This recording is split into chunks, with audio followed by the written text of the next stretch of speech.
Hi friends, Mrs. Neha's back again.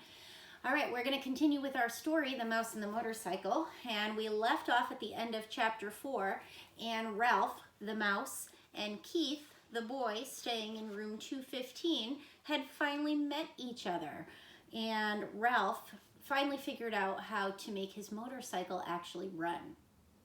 All right, so we're going to start with chapter 5, and the title for chapter 5 is Adventure in the Night.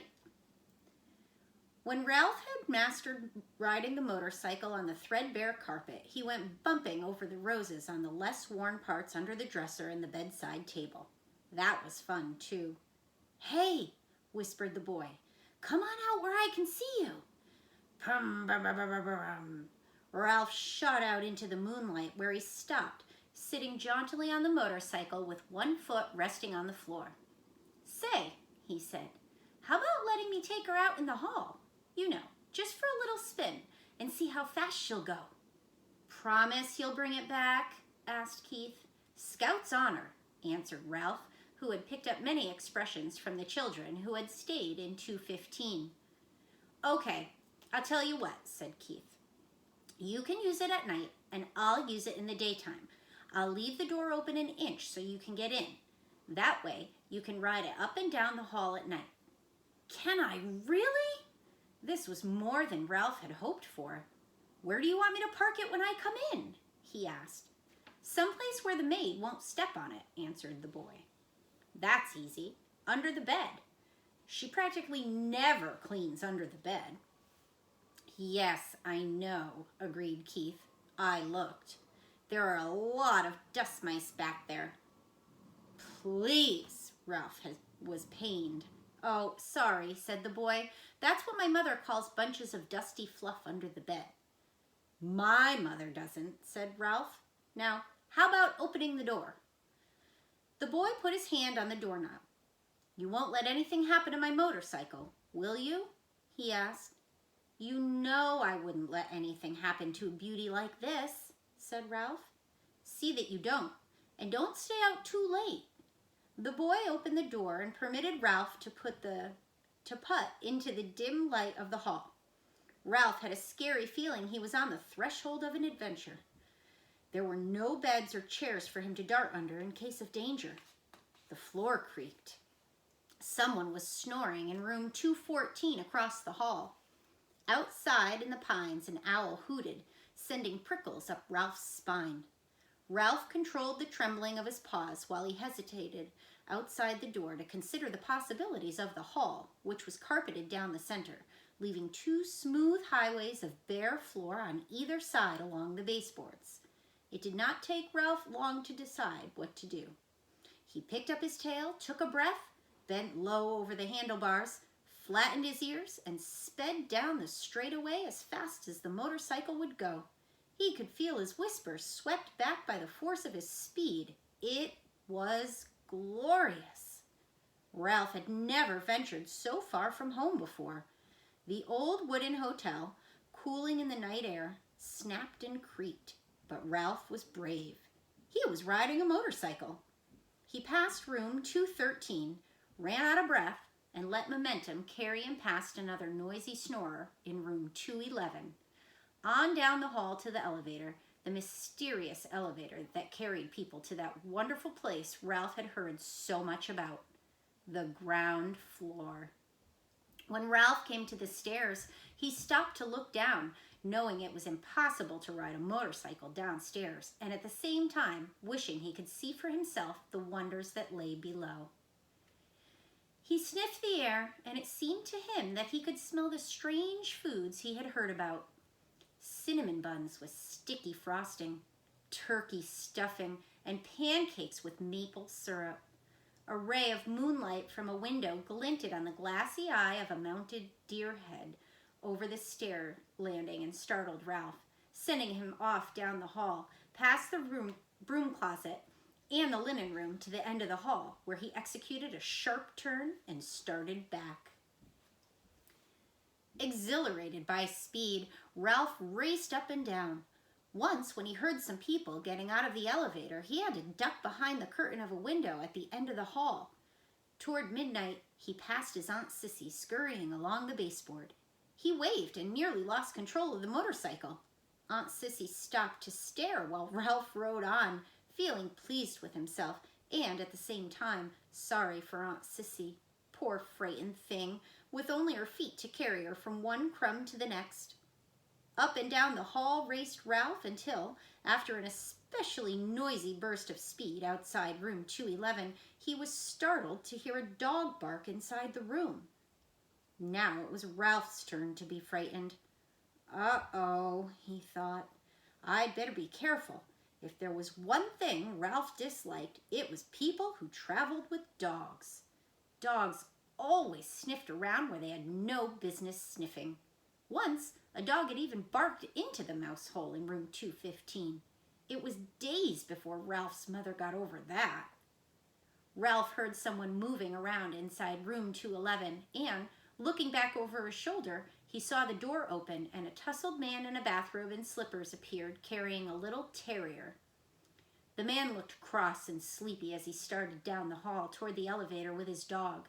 He was walking straight toward Ralph. Pum, bum, bum, bum, bum, bum, bum. Realizing he was taking a chance, Ralph speeded up the motorcycle. If he turned and headed back to room 215, he would have to pass the man. It was better to continue toward the elevator and hope he could find a place to hide. He raced on down the hall. The wild barks of the little terrier told Ralph that he had been seen by the dog, even if not by the man. "Oh, shut up," muttered the man to his dog. "I'm going to walk you. You don't have to wake up the whole hotel." Ralph reached the elevator, where he drove around behind the ashtray on a stand beside the door. He stopped and waited, tense and frightened. Outside, an owl hooted, was silent, and hooted again. A sudden breeze rattled windows and banged a door. Ralph's teeth began to chatter. The dog whimpered, but the man walked straight past Ralph, pushed a button, and in a moment stepped into the elevator. "Whew," thought Ralph when the elevator door had closed on the sleepy man and his noisy dog. Maybe he had better lie low for a while. In a few minutes, the elevator returned to the second floor. As the man stepped out, the little dog looked over his shoulder and spied Ralph parked behind the ashtray stand. Because the dog was a captive and he was free, Ralph could not resist sticking out his tongue and waggling his paws in his ears, a gesture he had learned from children in room 215, and one he knew was sure to arouse anger. "Let me at him," barked that little terrier. "Cut it out," grumbled the man, fumbling for the doorknob of room 211, while Ralph, a daredevil now, rode in a giddy circle around the ashtray stand. He had a feeling of cockiness he had never known before. Who said mice were timid? Ha! When the morning song of birds in the pines grew louder than the snores of the guests, and dawn slipped through the window at the end of the hall, Ralph knew it was time to return to room 215. There he was shocked to discover the door shut. Only then did he recall the draft in the night and the slam of a door. He got off the motorcycle and pounded on the door with his fist, but what sleeping boy could hear a mouse beating on a door? Ralph knew from experience that he could flatten himself out and crawl under the door of room 215, but there was no way he could get the motorcycle through the crack, not even by laying it on its side and pushing. The handlebars were too wide. Ralph dismounted from the motorcycle, sat down, and leaned back against the baseboard, prepared to guard the motorcycle until Keith awoke and discovered the door blown shut. He was tired after a night of such great excitement and full of dreams. Now that he had seen the hall, he could no longer be satisfied with room 215. It was not enough. He longed to see the rest of the world, the dining room and the kitchen and the storeroom and the garbage cans out back. He wanted to see the game room where, he had been told, grown-up people played games with cards and balls and paddles. He wanted to go outdoors and brave the owls to hunt for seeds. Ralph, a growing mouse who needed his rest, dozed off against the baseboard beside the motorcycle. After the experiences of this night, he would never be the same mouse again. The next thing Ralph knew, Matt the bellboy was standing over him. Aren't you out pretty late? Matt asked, causing Ralph to jump to his feet, even though he was not entirely awake. You should have been in bed long ago, but I suppose you were out till all hours speeding around on that motorcycle. Ralph had seen Matt many times, but this was the first time the old man had spoken to him. He was astonished to discover they spoke the same language. Even so, Ralph stood in front of the motorcycle. Anyone who tried to take it away from him would have to fight Ralph first. Nice little machine you got there, remarked Matt. Kinda wish I was young enough to ride one myself. Must be fun, speeding along, making all that noise. Ralph realized that Matt was a friend. Say, he began, how about helping a fella out? Sure, agreed Matt. What can I do for you? Open that door, Crack. Just enough so I can ride through. I promised the boy I would park his motorcycle under the bed. Good place, said Matt. The maid never cleans there if she can help it. Very quietly, he turned the knob and opened the door just enough for Ralph to ride through. Ralph bumped up over the edge of the carpet, swung out around the wastebasket and the bedside table, and was about to drive under the bed when, "Eek! Eek!" screamed the boy's mother, who was standing in the doorway between 2:15 and 2:16 in her bathrobe with her hair up on rollers. A mouse! Ralph put on a burst of speed and shot under the bed. Where? Asked the boy's father, coming in from room 216. Under the bed. I'll look, Mom, said the boy, jumping out of bed. Keith's face appeared under the lifted edge of the bedspread, where Ralph sat trembling on the motorcycle. The boy held out his hand and beckoned. Ralph understood. He dismounted and ran up the boy's arm inside the sleeve of his pajamas until he came to the crook of his elbow. There he waited, shivering, to see what would happen next. Down at the end of the sleeve, he could see the boy's fingers close around the motorcycle. Then he felt himself being lifted as the boy rose from his hands and knees. It's just my motorcycle, Keith said. Yes, that's it, agreed his motorcycle. The door opened and the mouse rode in. The boy's father began to laugh. You're still dreaming. But I'm positive, insisted the boy's mother. That you saw a mouse on a little red motorcycle, finished the boy's father, and laughed even harder. You make it sound so ridiculous, objected the mother. Well, the father snorted with laughter. Well, perhaps I was dreaming, admitted the mother reluctantly, but I know I saw a mouse. I'm positive, and I am going to report it to the management. I knew the minute we moved into this spooky old place that it had mice. Now I've done it, thought Ralph inside the pajama sleeve. Chapter 6. A Peanut Butter Sandwich. I told you to be careful, scolded Keith when his parents had gone to dress and Ralph had crawled down his arm and into his hand. It wasn't my fault the door blew shut. Ralph jumped from the hand to the bedspread. Though Keith was a friendly boy, even a generous one, Ralph still did not like the feel of skin against his paws. It must be terrible to go through life without fur, and such a nuisance having to wear clothes that had to be washed and drip-dried. Ralph knew all about drip-drying. Many were the drops of water from shirts and slips that he had dodged going in and out of his mouse hole. You didn't have to stay out so long, Keith pointed out as he began to dress. What's the use of having a motorcycle if you can't go tearing around staying out late?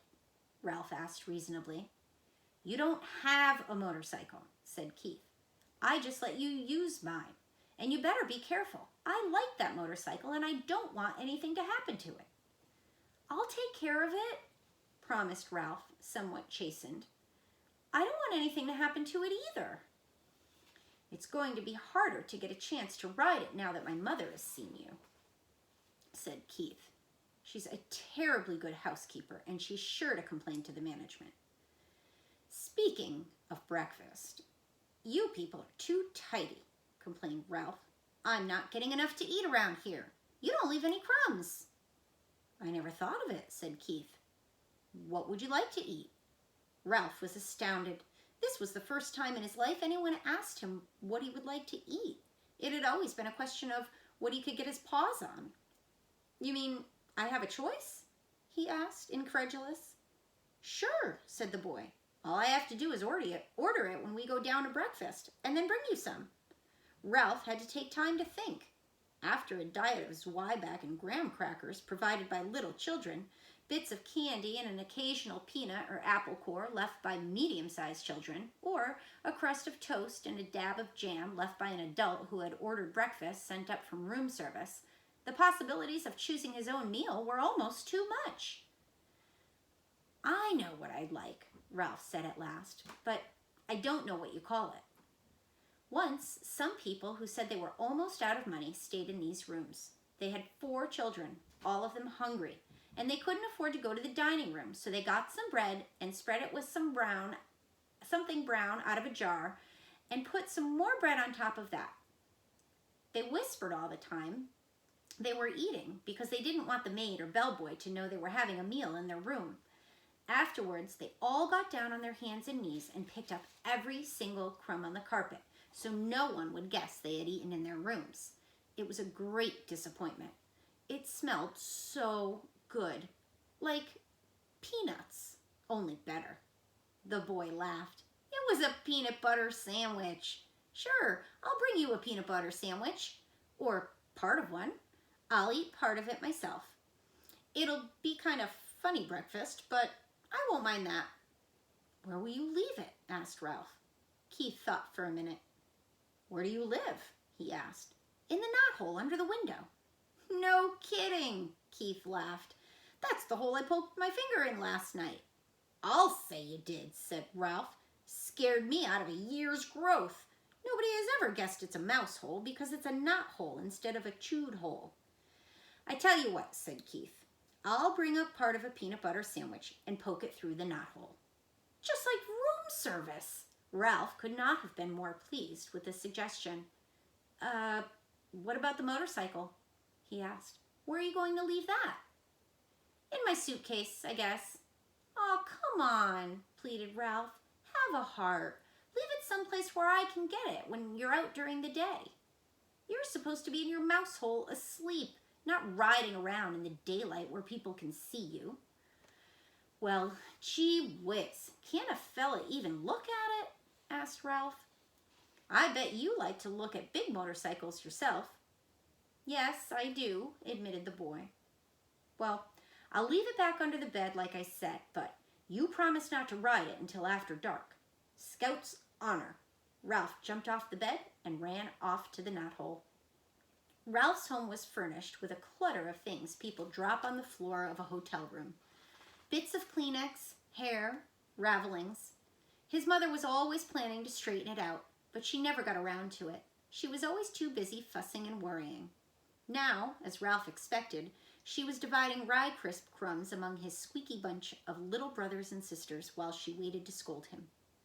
"Ralph, if I've told you once, I've told you 1,000 times," she began. "Guess what?" interrupted Ralph in an attempt to change the subject. "Somebody in 215 is going to bring us a real peanut butter sandwich." "Ralph!" cried his frightened mother. "You haven't been associating with people?" "Aw, he's just a boy," said Ralph, deciding to keep the complete story of the dangers and the glories of the past night to himself. "He wouldn't hurt us. He likes mice." "But he's a person," said his mother. "That doesn't mean he has to be bad," said Ralph. "Just like Pop used to say, people shouldn't say all mice are timid just because some mice are, or that all mice play while the cat's away just because some do." "Just the same, Ralph," said his mother, "I do wish you would be more careful whom you associate with. I am so afraid you'll fall in with the wrong sort of friends." "I'm growing up," said Ralph. "I'm getting too old to hang around a mouse nest all the time. I want to go out and see the world. I want to go down on the ground floor and see the kitchen and the dining room and the storeroom and the garbage cans out back." "Oh, Ralph," cried his mother, "not the ground floor, not all the way down there. You aren't old enough." "Yes, I am," said Ralph stoutly. "There's no no telling what you might run into down there. Mouse traps, cats, poison. Why, out by the garbage cans, you might even be seen by an owl." "I don't care," said Ralph. "Someday I'm going downstairs." "But think of the owls, Ralph," implored his mother. "We moved into the hotel because of the owls. It was after your Uncle Leroy disappeared, and his bones were found in an owl pellet." The mother mouse's plea was interrupted by the sound of Keith returning to room 215. "Now you'll see," said Ralph to his mother, and waited, anxious lest his friend let him down. Sure enough, Keith came to the knothole. "Psst," he whispered. "Here it is. The waitress thought I was crazy ordering a peanut butter sandwich along with my cornflakes for breakfast, but here it is." He stuffed half a sandwich a bit at a time into the hole, where Ralph seized the pieces and pulled them all the way through.